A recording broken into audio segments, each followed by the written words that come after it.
জীবনে সুখী হতে বেশি কিছু লাগে না, শুধু চা পাওয়াগুলো যদি ছোট হয় তাহলে সমস্ত দুঃখগুলো ও কষ্ট আর সুখগুলো বড় হয়। তাই ছোট ছোট স্বপ্ন দেখা ভালো, আর এতে শরীর মন দুটাই ভালো থাকে। আসসালামু আলাইকুম, সবাই কেমন আছেন? আশা রাখছি আল্লাহ রহমতে ভালো আছেন, আমরাও ভালো আছি।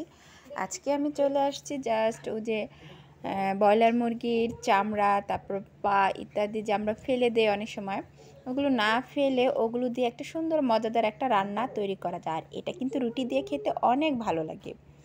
যেমন এই যে আমি আজকে রান্না করব, সেম যেমন মাংস রান্না করি আমার ওভাবেই রান্না করছি। আর এই জন্য আমি কিছু মাংস নিয়েছি ব্রয়লার মুরগির, আর নিয়েছি হাত পা মানে চামড়া, তারপর হাতের ডানা, এগুলো সবগুলো আমি পরিষ্কারভাবে কেটে ধুয়ে নিয়েছি। এবার ধোয়ার পরে জাস্ট মাংস যেভাবে রান্না করছি সেম ওভাবে রান্না করছি। আর দিয়ে দিয়েছি বুটের ডাল।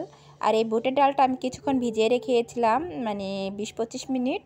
তারপরে ওটাকে ধুয়ে জাস্ট আগে কষাবো বুটের ডালটা, তারপরে জাস্ট মাংসটা দিয়ে দিব।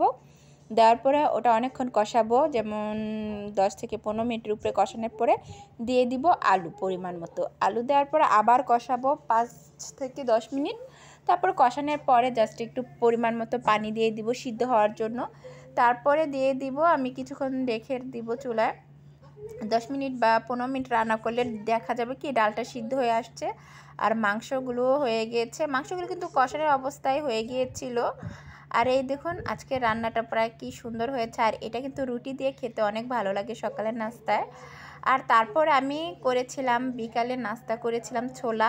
যেহেতু রমজান মাস অনেকগুলো ছোলা ছিল, তাই ভাবছি মাঝে মাঝে ওটাকে ছোলা বানিয়ে আমরা খেয়ে নিব। আর এর জন্য এটাকে আমি বানিয়ে নিয়েছি। আর লাস্টে আমি একটু ধনিয়া পাতা দিয়েছি। আর অন্যদিকে আমি বানিয়েছিলাম একটু আলুর চপ বেগুনি, যেহেতু ভেষণও ছিল বাসায়। তারপরে তো এদিকে আমি একটুখানি পেঁয়াজুটা ভেজে নিচ্ছি।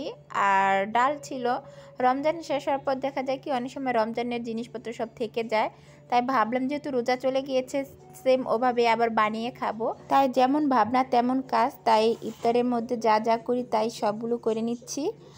আর এই তো এদিকে ইফতারিও বানানো প্রায় শেষের দিকে। আর পেঁয়াজুটাও বানিয়েছি, বেগুনি বানিয়েছিলাম, আলু চপ বানিয়েছিলাম।